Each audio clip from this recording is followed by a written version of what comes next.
Greetings. In this video, I'm going to discuss the Duet number 1 on page 23 of the Christopher Parkening classical guitar method. At the beginning, I will be discussing advice for beginner guitarists, and later on I will shift gears and look at how intermediate to advanced guitarists can take things a little further with this piece. So hang in there if you're wanting some more advanced advice. So to begin with, if you're looking for the student part and the teacher part, they're both in links in the description below, or you can just look at the channel playlist for the Christopher Parkening Classical Guitar Method Volume 1 series. I know that's a mouthful, but I'm trying to keep things really organized, so if you're looking for a specific topic, you'll find it right where you need it.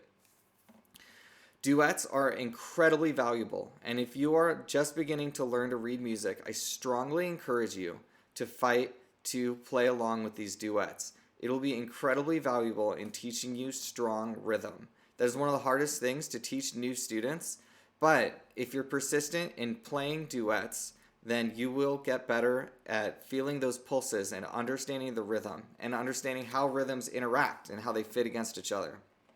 It is incredibly important. If you're a teacher, I strongly encourage you to strongly emphasize these duets and use them frequently. Now, with this piece, what I'm going to do is do a little head bob to cue us when to start. Now I have it in, I'm going to be using my headphones for the recordings of the duets so that you can get so that I stay on beat and make sure that it's just 100% crystal clear and I'm teaching you guys a clear beat. I recorded them at 100 beats per minute. So what that would sound like in playing the piece: 1, 2, 3, 4, 1, 2, 3, 4. Now, it can be a little tricky because you're going to hear the teacher part playing something a little different. Ba-da-dee-da-dee-da-dee-da. And that texture can mess you up because you're hearing twice as many beats in a sense. It's really the same number of beats, but they're playing more notes per beat. But that probably doesn't sound very helpful.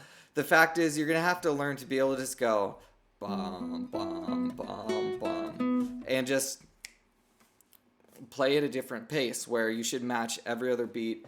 But you don't want to really think in terms of where's my teacher beats. What you want to think of is where's the pulse. Now, when I start the piece, what I'm going to do is a head bob. What that looks like, I might be sitting up and I watch where my chin is. I'm going to go up, down. And when I come back down, it's like I hit a button, and it's like the start button, okay? So here we go, and I'm going to start the duet. Now, the length of time that I bob my head gives you a sense of how long my beat is. If I go nice and slow, ready, go, keep going at that pace. Here's a faster one. Ready, go, 2, 3, 4, 1, 2. So it's literally, it gives you a span of time, and then you keep going that same span and carry that beat, and that's your pulse, in addition to the fact that you're going to hear them continue to play at that speed. But this is a very real thing that professional musicians do in order to give each other a sense of what pace am I taking this piece. So if you were to see a professional string quartet perform, oftentimes they're going to either look at the person who plays first if someone starts by themselves, or they're going to look at the first violin, and that first violinist is going to go and start playing right on that, hitting the beat.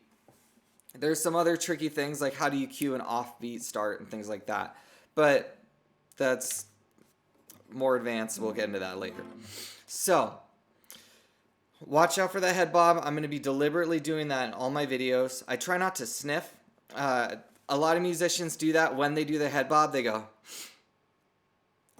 I think it sounds bad and is annoying. There was a violinist I saw with a quartet that would not only do the sniff but also the teeth, and it looked really, really bad, and it was incredibly distracting, and I don't know why she is so successful when she could easily train out some garish things like that. But that's kind of a reality in music, is we need to be really intentional to watch ourselves. I strongly encourage you to practice in front of a mirror so that you can observe these things in your own playing. So try not to do the sniff. I know it's very natural, And it's actually something that musicians will teach other musicians, is to take a breath when you're going to play a phrase. And what happens is you start to think of it in terms of singing, and you give it more contour and more life like you would as though you were singing it, which is a really good thing to do. But you can take a really quiet breath.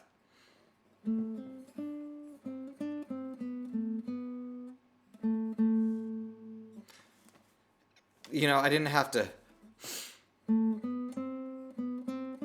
so just watch out for that. Listen to yourself, pay attention, because if you make it automatic, it's hard to train out. But if you watch out for it when you start, you'll be a lot happier with yourself later when you don't have to go in and fix something that you do without thinking every single time.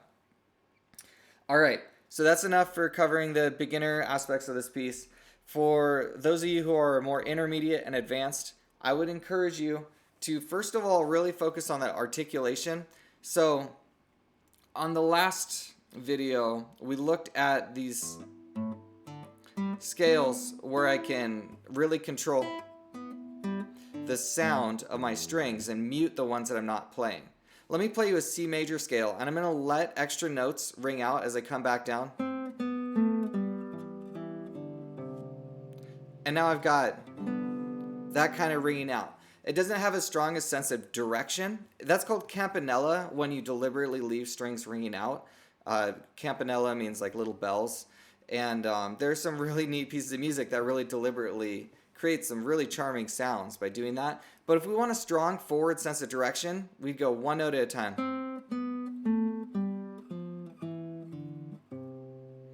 As you can see, it kind of just has more of a sense of downward descent and arrival. So here's with one note at a time. And here's with letting them ring out.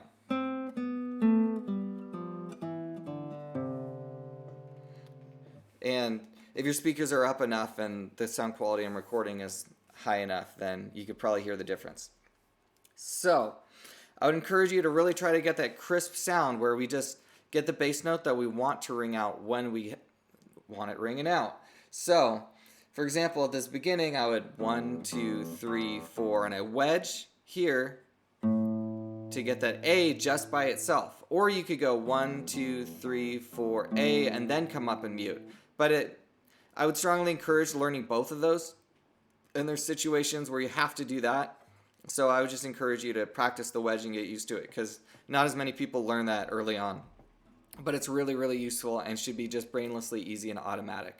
So I'd encourage you to really fight to make it easy and automatic. The whole way through, you should be able to just really crisply control your sound. When you third measure, go to E, E, wedge, low, so I can hit that E, get my D, and then I'm going to index finger mute, A, A, A. If you do that, you get a really crisp sound. Let me play that for you.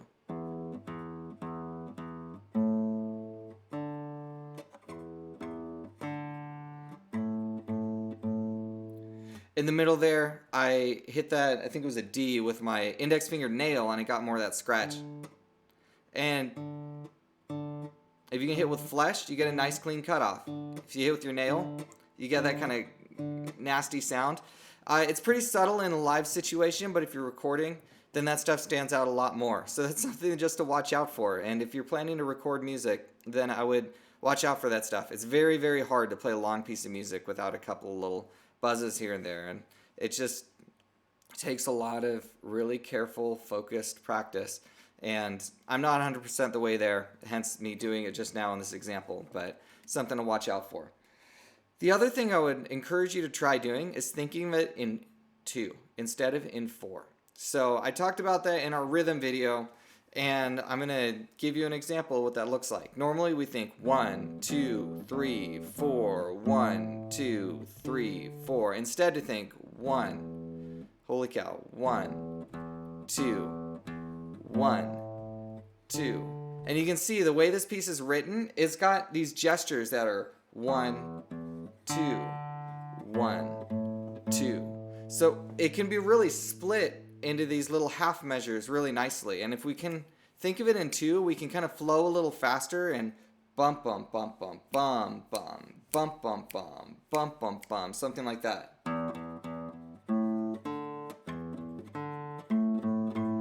And it just has more energy. It has a nicer like impulse. When you have too many impulses, that 1, 2, 3, 4, too many beats, it can just kind of have this heavy plodding feel, and we want it to just kind of flow more. And another thing you could do is think of it in terms of 1, 1, 1, 1.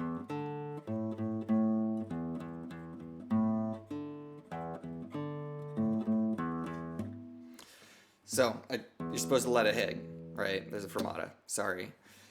I apologize. So, more advanced students, I would challenge you to try putting on a metronome and trying it in either 1 or in 2, and just training your brain to be able to start thinking in terms of those amount of pulses and flowing just a little bit differently. It's one of those things that can be a little subtle now, but it makes a huge difference when you're starting to take on faster and more complex pieces of music. The pulse really matters. So I would challenge you, even if you're very advanced, to just revisit this basic study and think about these subtle approach. How do we approach the rhythm? And it'll probably, hopefully, spark something when you take this to the repertoire that you already play. So hopefully that's everything you need to know in order to hit the ground running with this duet. If you have any questions or if I overlooked anything, please let me know, and I will do my best to either respond to comments or messages, or even if you want to put together a video and send it my way, I would love that. And if you ever record, you playing with my duet, I think it'd be really neat to see that video. And I might even be able to record, like, here's me playing, here's you playing. If it syncs up really nice and tight, then I would love to share that. So please let me know what you guys think, and if this is helpful to you. Thank you very much for watching, and God bless.